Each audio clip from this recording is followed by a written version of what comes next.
to talk about with Caitlin Clark on the court, of course, but it seems lately that the conversation around the Fever Guard have surrounded off-the-court social issues in her commentary, or lack thereof. Clark addressed that pregame yesterday. Let's take a listen. First and foremost, you speak when you feel like you want to speak. I try to just show up and be myself every single day, and I hope, fans can feel like they can connect with me in that way. But at the same time, I'm 24 years old. I'm trying to navigate life. I'm trying to navigate playing at the highest level. And then, sometimes you get asked a lot of questions, and sometimes that's your responsibility. And then sometimes, you want to keep the focus on basketball. So I feel like you just do your best to navigate it. You go with your gut. And I feel like anytime I try to be up at this podium, I try to give you my authentic self the best way I can. So, Stephen A., what's your reaction to Clark's comments there? Respectfully, I think she needs to do better. She's 24. She's not 14. She's a highly intelligent young lady and very accomplished. I'm not going to go as far as to call her. I think there are people that were calling her names, like calling her a coward and stuff like that. That's going a bit too far. I don't agree with that. But I do think that you're 24 years old. You're a young lady who is intelligent. You're not a child and you're not ignorant, nor are you oblivious to what's going on. And let me put it to Caitlin Clark in this fashion, and that of her family, who I had the pleasure of meeting last year, a couple of years ago, actually. I was at an event, for Senior Day, or what have you, and, I did an event with her. It was wonderful to meet her. It was wonderful to talk to her and her parents, and they were wonderful people. Let me put this out there so everybody can understand this. The WNBA, at least by a few, is under assault. Let's call it what it is. They're under assault. You've got a lot of people, and it's not most, and it's not all, but you have a lot of people. And Commissioner Adam Silver, the NBA, said it best. It's like political theater, whatever. It's been politicized when it comes to Caitlin Clark. If you're Caitlin Clark, there are contemporaries in the league taking hits because of the narratives and the perceptions that are being put out there that drastically favor you. You got to help quell that noise. I'm not saying that means you deserve to have a fist on your neck when you're on the ground. I'm not saying that means you deserve to be beat up or anything like that. If the physicality is excessive and other people in the WNBA are not going through that, but you are, it needs to be spoken up for on your behalf. But if you know that that's not the case, you got to speak up about that. That's your lane. You would know. You would know whether what's happening to you is excessive compared to others. You would have an idea of the intent of your contemporaries that you're competing against every day compared to the narratives that are being put out there. You are smart enough. You are articulate enough. You are certainly accomplished enough, and you clearly have the cachet to assist in quelling the noise that is being aimed at a brand and a product that you represent. Because it's not just the Indiana Fever. And unfortunately, it's not just the WNBA. It's women's basketball all over the world.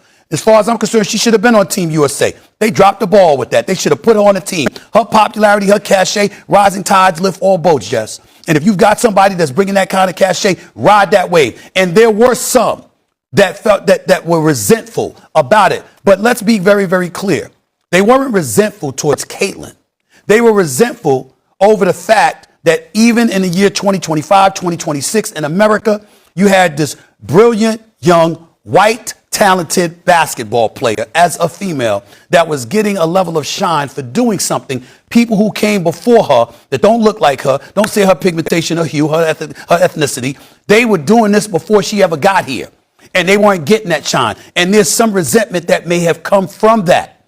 But it doesn't mean they don't respect her. It doesn't mean that they go on the court just trying to do harm to her. A matter of fact, a lot of them respect her. A lot of them appreciate her. And a lot of them just want her to be one of the ladies out there showcasing her basketball skills and what have you. Caitlin Clark needs to be reminding the world about that. They shouldn't have to do it. Janae and Monica McNutt and Andrea Carter and others shouldn't have to do that. When Elle Duncan was here, she was doing it. Before she started, she was doing that with her marvelous self. There's plenty of ladies that are out here that have been raving about her, but also uplifting the WNBA brand. Minnesota Lynx coach Reeve should have been ashamed of herself. She was wrong to do what she did the other day in wearing her shirt just to go back at Sophie Cunningham, who wasn't hating on anybody. She was just talking about being fair to young ladies out there. That's a different subject for another day. But the point is, when you see people speaking up and taking a position, but then Caitlin Clark, who's at the forefront of a lot of these things, is sitting there telling you, sometimes I just don't feel the need to speak up about it.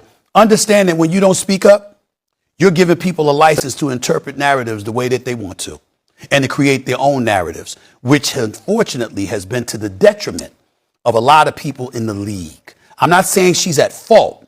I'm saying if you see that you could do something about it, take that into consideration, because Caitlin Clark, you're qualified to do it, not just because of your skills, but because of your cachet and your intelligence and what you bring to the table.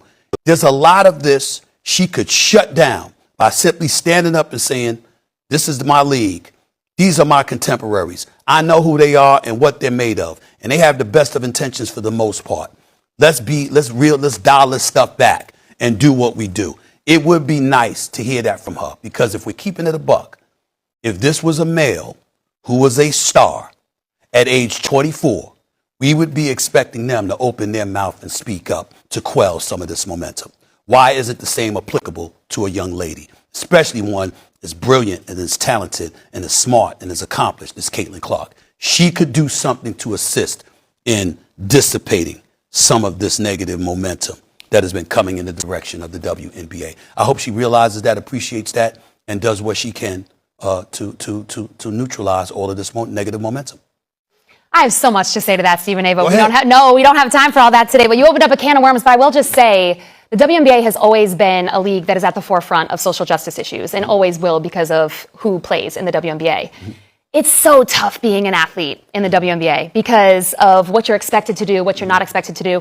Every question that they're asked by media is to push the media's own narrative. Okay. And that's really, really tough as someone who wants to come in and play basketball. I don't think it's the media, though. I think you've got podcasters. We don't. When I say media, I mean it. When I'm saying, but they're not. A lot of them are not the media. The point is that, but they have cachet. They have voices. They have an audience. And because of that reality, all I'm saying is, again, nobody's blaming Caitlin Clark for it. I'm simply saying that there's a lot of people that are being negatively affected. Absolutely. Because they're using her as a narrative and as an excuse to throw venom and hostility towards contemporaries.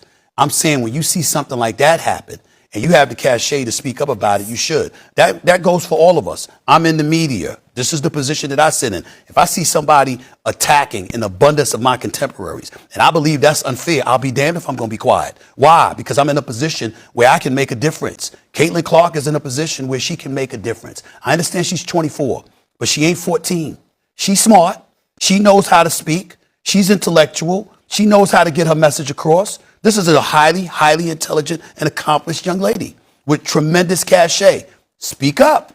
There's nothing wrong with it. Ain't nobody telling her to do it all the time, but you can't sit back and watch this stuff happen to a brand you value and you're a participant in, and you're supposed to be protective of. You can't sit idly by and be quiet. The men wouldn't be allowed to do it. You can't, as a coach, be giving the ball to Caitlin Clark just because she's Caitlin Clark. Not when you got a Kelsey Mitchell on the floor who is absolutely positively balling for you on a night in, night out basis, shooting better from the field, shooting better from three-point range, shooting damn near just as well from the free throw line, and in the same breath averaging 3 less turnovers a night.